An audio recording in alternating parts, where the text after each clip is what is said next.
The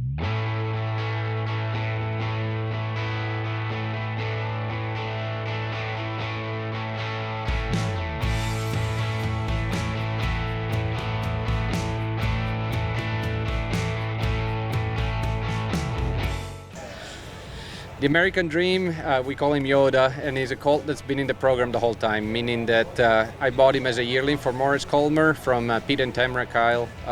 Tamara called me and she said that she thought that she raised a yearling that would really fit me. I don't know how she knew that as a yearling. I don't know how, but she obviously had a pretty good eye, because the minute we started riding him and took him home, he was pretty special. So I called Morris and I told him that I had a good one, and if he wanted to have another one, he said a couple of really good ones with me, and he told me to keep an eye out for another one. So we went ahead and bought him, and very rarely you buy yearlings and they work out all the way to the end. It's kind of a gamble. It's a lot of people opt to spend a little bit more money and go try a 2-year-old that you can ride, but I just liked everything about him. He just had a great personality. He moved the right way, and I don't know, he was bred good. So we went ahead and took a chance, and it worked out really good. So he's been solid all the way through.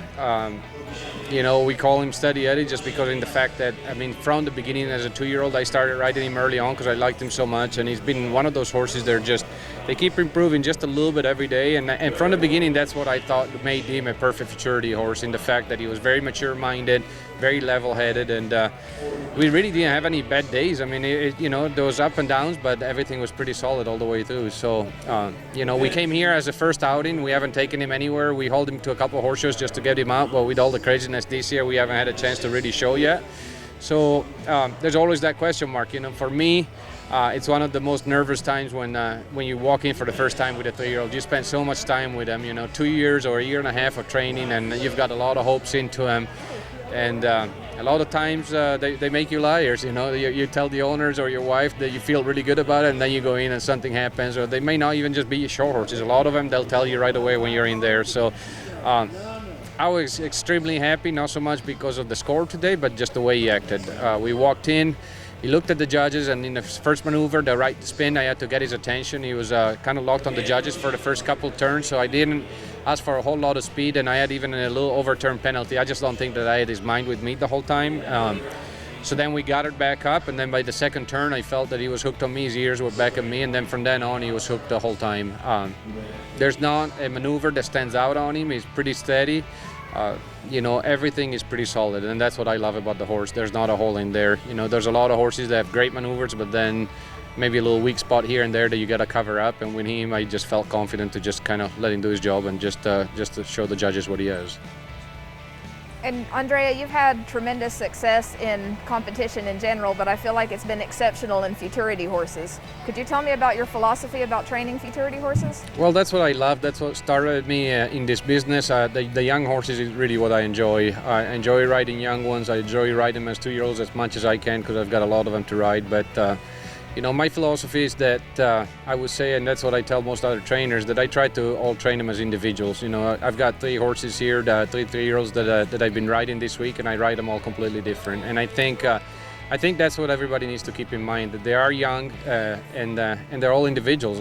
There's going to be some that are going to fit your program and some that don't, but even within your program, you really need to adapt to the individual and to the horse. So my philosophy has always been to listen to the horse and not make the horse listen to you and try to make him do what you want. So I get on every day and try to feel what I've got underneath and trying to improve it every day. Pretty good philosophy. Who do you want to thank for helping you get here today? Well, we've got a great team as always. I'm the one in front of the camera, but my wife, my son, and the whole Fappani crew, they watch me. They get up early in the morning. They give me suggestions. Sometimes they criticize me, even if I don't like it, but then I think about it. So they make it all happen. And then obviously the owners, Morris Colmer, he's been a great friend and a great owner. And last and not least, it's Tamara and Pete Kyle, the breeders of the horse. Without them, obviously, I wouldn't be on this horse.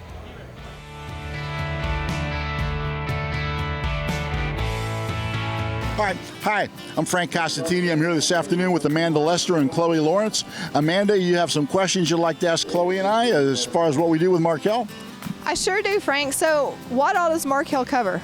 We cover farms and ranches, equine mortality, commercial liability, and also autos.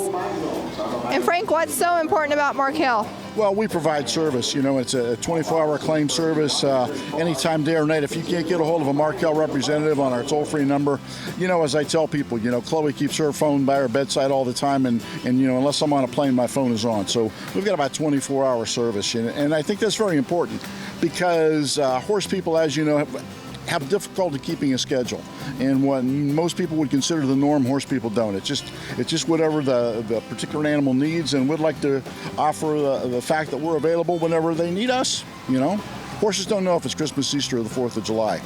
You know, every day's the same.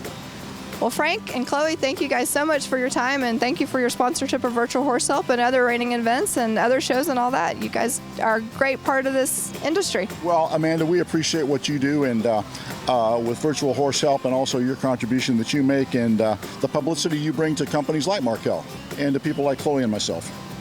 Awesome, guys. Thank you, Chloe, for your time. Thank you, and knowledge is power.